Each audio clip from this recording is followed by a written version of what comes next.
Gluck, gluck, gluck, gluck. Yeah. Look, look, look, look. What? Is it still alive? It's flapping his wings. No, I guess Oh that's, shit! I guess that is nerve pulses. I'm out. That is nerve pulses, I guess. Is that nerve pulses? The snake's just like look Where at is me. it? It's gone. Oh, it's there. And the snake is look at me. เปล่าลายมันยืดแล้วมันกลายเป็นสีดำเข้มแล้วมันกำลังยืดเนี่ย The branch. Oh, there it is. There's the bird.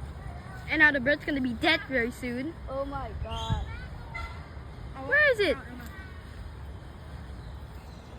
Oh my god. พี่ทามมาดูนี่ดิ เจอหนูนะครับ ยังเหรอ พี่ถามก็คือว่า หมอพี่ทามไม่ นี่เอาปัญหามาอีกแล้วใช่ไหม เด็กๆสงสัยว่าคองูเล็กแค่นี้จะคือนกตัวใหญ่ขนาดนี้ได้อย่างไร ไม่มีความสงสัยทางนั้น ไม่ได้สงสัยพี่มาสงสัย น้องเราไม่สงสัย เราสงสัยเราเห็นมันกินมาตั้งนานแล้ว แต่แรกโอ้ไม่หัวมันเข้าไปแล้วอ่ะ นกบินอยู่ดีๆคอก็ไปแล้วเอ้ย หัวนกมันเกือบจะเข้าไปแล้วอะ But it's actually moving. Should we get away? นี่ไงแล้วถึงแล้วก็มาคอมันยืดได้แบบให้ ยืดได้สิ คอมันยืดได้ก็ อ๋อเขียว